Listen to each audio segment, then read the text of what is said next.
Meninas, meninos, saudações! Avançando com os nossos estudos, subcontinente indiano. Coloquei para vocês um mapinha que mostra o subcontinente indiano, desde aqui do Paquistão, na porção norte-ocidental, até nas áreas mais orientais do nosso mapa, em Mianmar. Vamos dar uma olhadinha primeiro no quadro natural dessa região.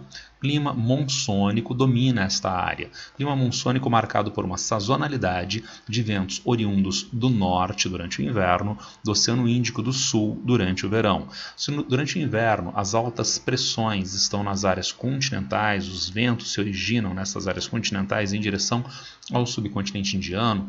Vento originário dessas áreas asiáticas continentais durante o inverno é vento frio e seco, diminuindo a temperatura, diminuindo a umidade e a pluviosidade na Índia e nessas outras regiões durante o inverno do hemisfério norte. Durante o verão, a peculiaridade mais interessante, nós encontramos baixas pressões nessas áreas continentais, atraindo o ar que vem do Oceano Índico.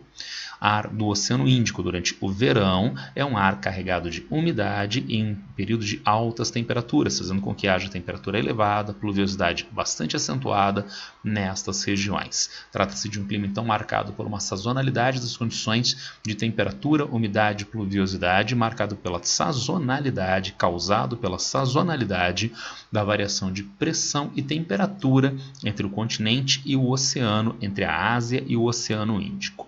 Relevo, nós encontramos o destaque do Planalto do Tibete ao norte do subcontinente indiano e extensas áreas de planície com destaque para a planície indo-gangética. Dentro da península do Deccan, nós encontramos o Planalto de mesmo nome, Planalto do Deccan, na península do Deccan. Demografia. A Índia é o país que se destaca na região, sendo o segundo país mais populoso do mundo. Já teve um crescimento demográfico bastante significativo nos anos 1950 e 60, mas o avanço do sistema de ensino, educação, uma urbanização ainda tímida da população, reduziu o crescimento da população indiana e hoje a taxa de fecundidade das mulheres indianas está um pouco acima de 2 filhos, sendo que nos anos 60 estava acima de 6 filhos por mulher. Isso faz com que haja mudanças no padrão demográfico. Nós temos hoje uma elevada população jovem adulta, o que coloca a Índia numa condição de bônus demográfico. Vejam vocês aqui o nosso gráfico que mostra a redução da população inativa e eventual aumento dessa população inativa. Nós temos a linhazinha azul com o período de bônus demográfico, eu coloquei aqui na elipse para vocês, com a população ativa acima da população inativa. Esta população inativa é principalmente de jovens, como resultado do grande crescimento vegetativo.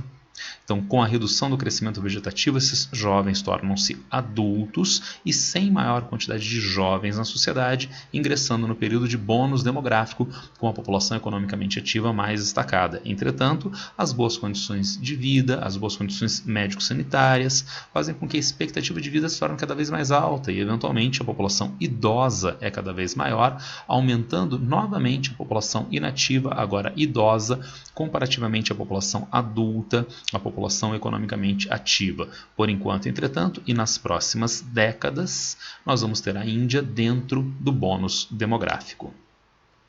A Índia que é caracterizada pelo sistema de castas, o sistema de castas que é uma forma de estratificação social ligada tradicionalmente ao hinduísmo. Temos aqui o esquema da apostila que mostra a divisão entre as diferentes castas.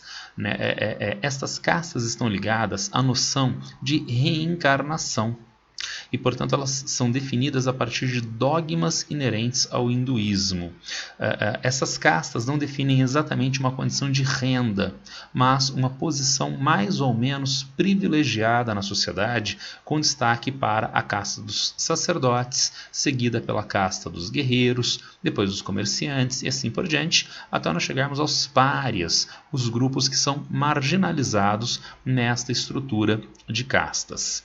A estrutura de castas, entretanto, de fundo religioso hinduísta, não é tolerada legalmente na Índia moderna, pós-independência. A Constituição indiana não apenas não prevê a existência dessas castas, como criminaliza todas as formas de discriminação, e as castas não deixariam de ser uma forma de discriminação junto a essas populações que acabam sendo excluídas dos processos econômicos, políticos de acesso ao trabalho. Entretanto, apesar da proibição legal, trata-se de uma inércia. As relações sociais se mantêm em grande parte balizadas por esse sistema de castas, o que gera exclusão de uma enorme quantidade de população na Índia que não está entre as castas mais altas. Mas, no cenário moderno, nós temos meios políticos de resolver esses problemas, meios institucionais de resolver esses problemas, assim como a discriminação de populações negras nos Estados Unidos, negras, indígenas aqui no Brasil,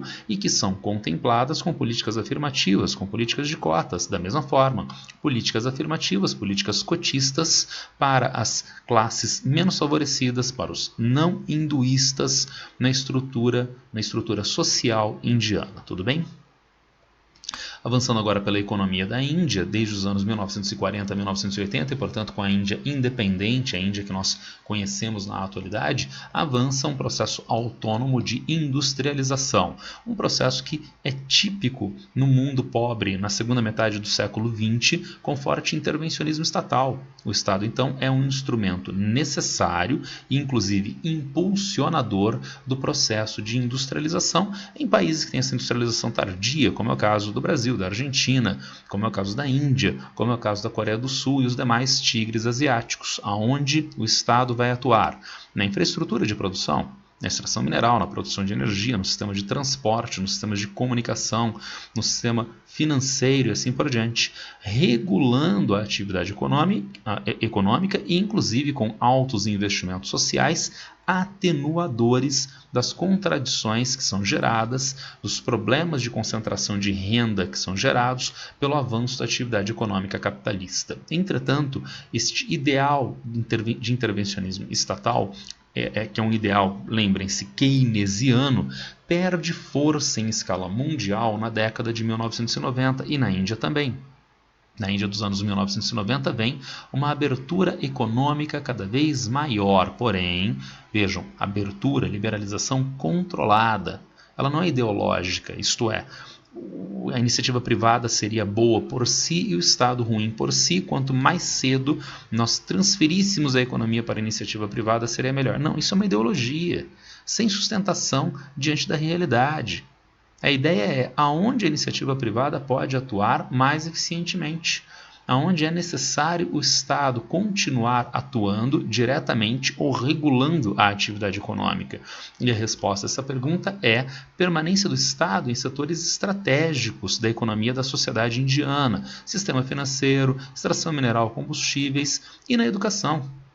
Com o investimento público em educação, com a regulação pública em educação, a Índia pôde formar massivamente força de trabalho de qualificação média, de qualificação alta. E essa força de trabalho de qualificação média e alta possibilitou então a atração de investimento externo direto em informática e prestação de serviços. Aqui nós temos uma foto da apostila de um call center na Índia. Um call center, então, que demanda força de trabalho de qualificação média, né, que tenha, por exemplo, capacidade de falar outro idioma, né, que tenha um entendimento técnico acerca dos produtos que estão sendo comercializados, que estão sendo tratados no call center. E aqui nós encontramos a localidade centro-meridional da Índia, Bangalore, que é conhecida como Vale do Silício Indiano, atração de empresas de tecnologia de alcance mundial, como Google, Microsoft, Facebook, nesta região. Então nós temos essa abertura econômica controlada, que parece bastante bem sucedida no desenvolvimento da economia indiana mais recentemente.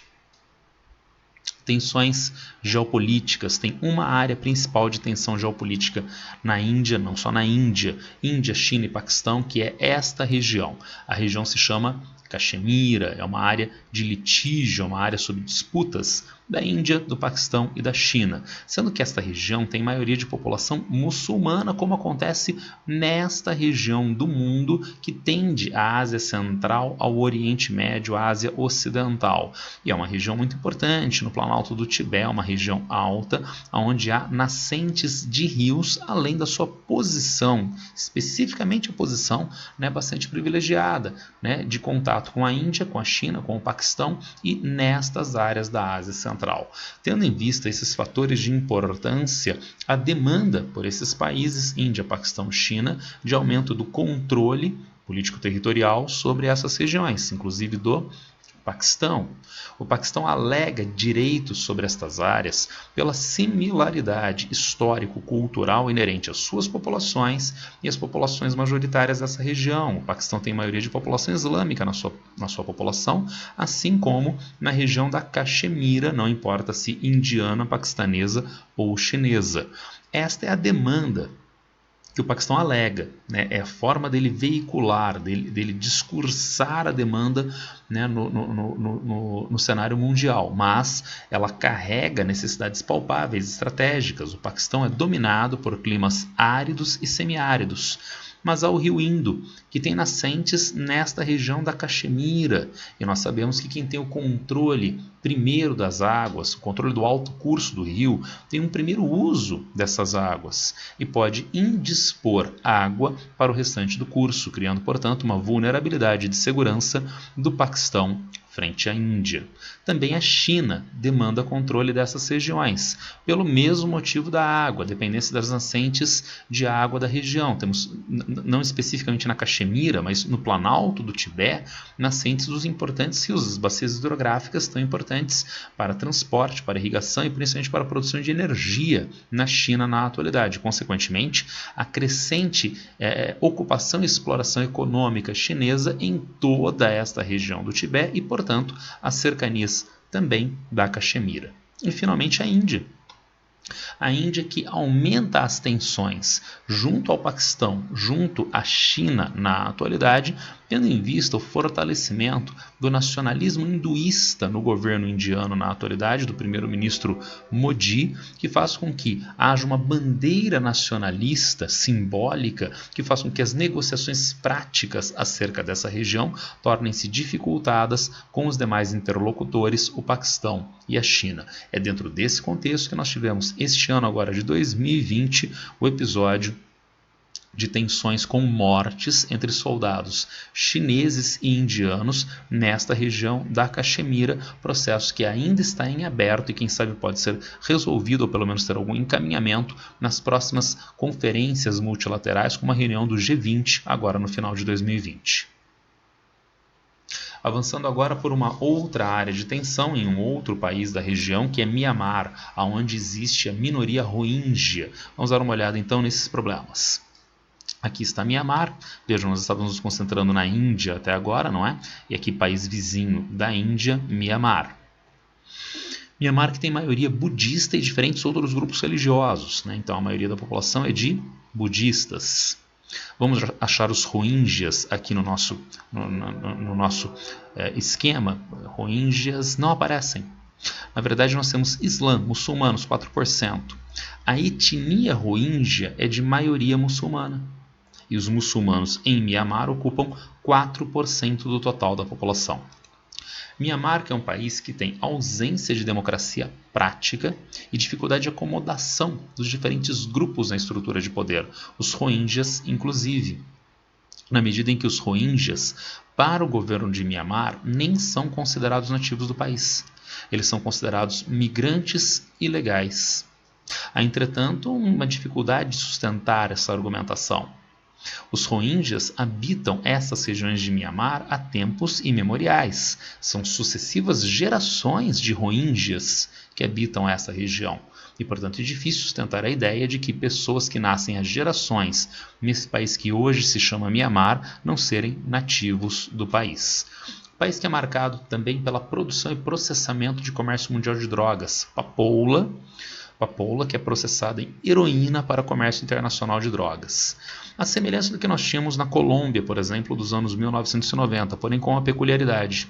dada a diversidade étnica que nós encontramos no país, há a formação das chamadas organizações armadas étnicas, que tem na prática o controle de diferentes partes do território, que tem recursos econômicos ligados à produção e ao comércio de papoula heroína e, consequentemente, tem capacidade armada de controle destas regiões. Ainda para colocar mais um fator de tensões, nós temos a China, forte influência chinesa. Myanmar está na rota da seda da China, as áreas de investimento, com vistas à formação de uma infraestrutura de transporte e comunicação para exploração econômica dessas diferentes regiões. Temos uma proximidade entre China e Myanmar que gera um temor chinês de maior interferência externa neste país que é vizinho da China.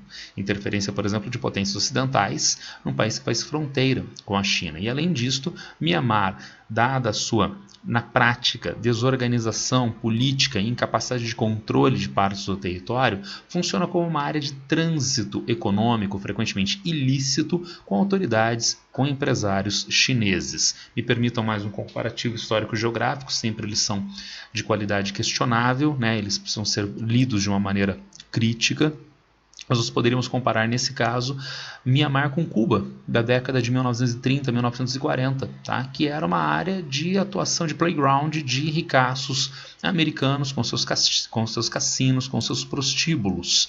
Da mesma forma, Myanmar em relação à China, a potência que é fronteiriça, que é vizinha, então, de Myanmar. Como então nós vamos explicar os conflitos com os Rohingyas em Myanmar? Primeira narrativa, uma primeira forma de descrever o conflito. Nós temos então uma maioria budista que ocupa os principais cargos do governo, e a partir dos anos 2010 começaram a haver tensões com grupos muçulmanos considerados, como eu disse, migrantes ilegais, os Rohingyas, principalmente a partir de 2017. E por essa narrativa nós encontraríamos então aquela ideia clássica de conflito étnico, conflito religioso. O governo é ocupado pelos budistas.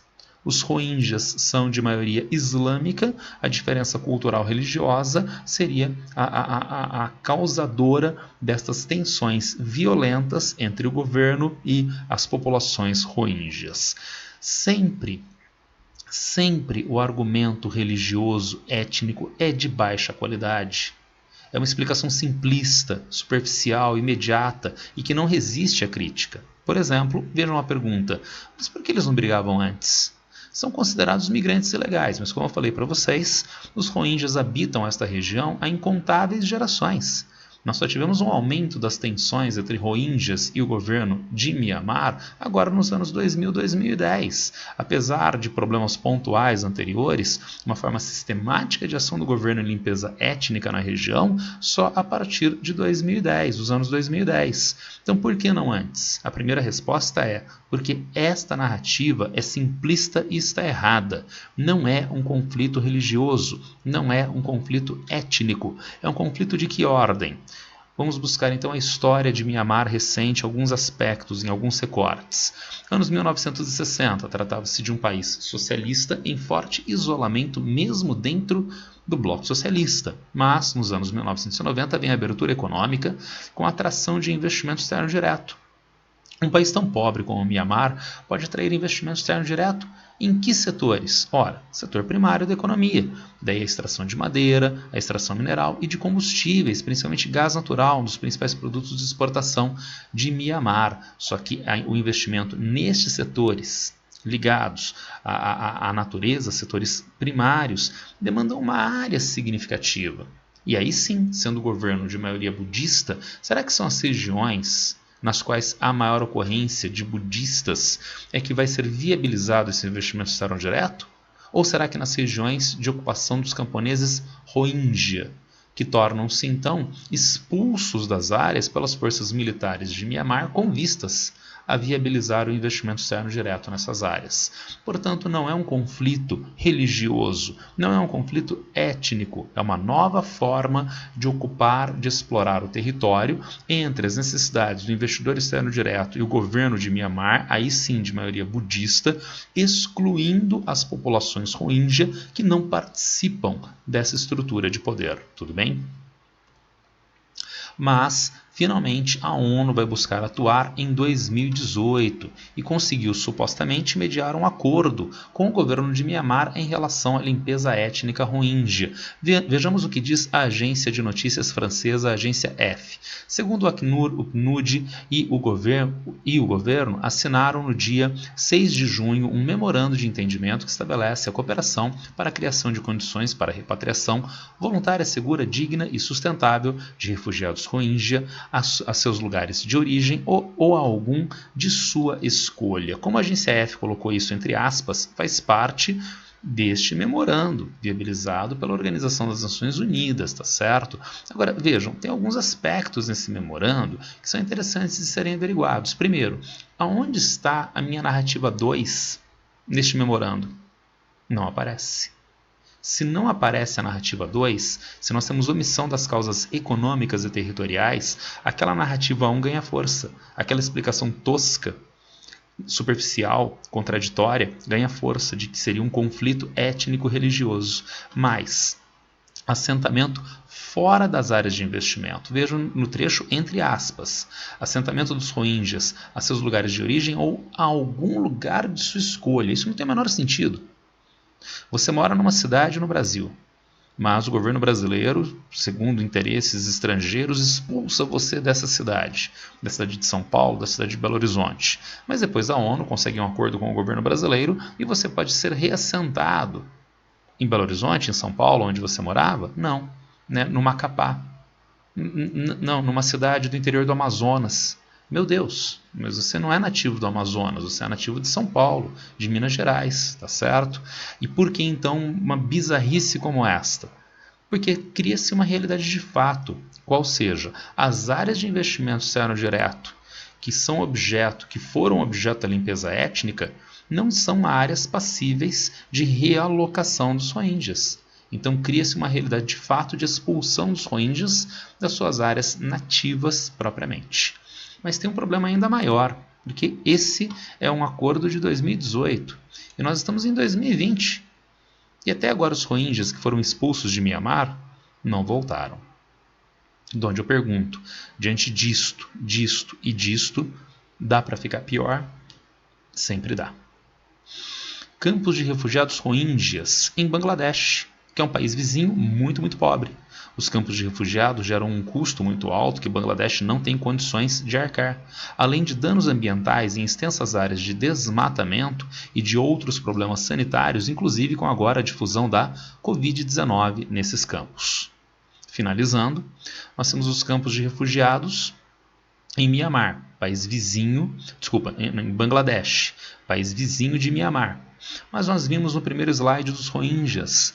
Então, há as organizações armadas étnicas, que podem agora se valer desses campos de refugiados com vistas ao acobertamento de pessoas ligadas a essas organizações e armamentos. São organizações que formalmente são combatidas pelo governo de Mianmar e, consequentemente, a ação do governo de Mianmar pode agora, quem sabe, se estender para além das suas fronteiras nacionais, inclusive tensionando com o governo de Bangladesh ou atuando diretamente nesses campos de refugiados que têm principalmente, quase exclusivamente, populações civis, que não estão envolvidas com o tráfico de drogas, que não estão envolvidas com essas organizações armadas étnicas, vulnerabilizando ainda mais essas populações civis Rohingyas. Tudo bem? Era isso que eu queria passar para vocês hoje, sul da Ásia, dito subcontinente indiano. Se alguém ainda tiver alguma dúvida, alguma pergunta, por favor, me acessa nas redes sociais. Abraço para todo mundo e boa sorte!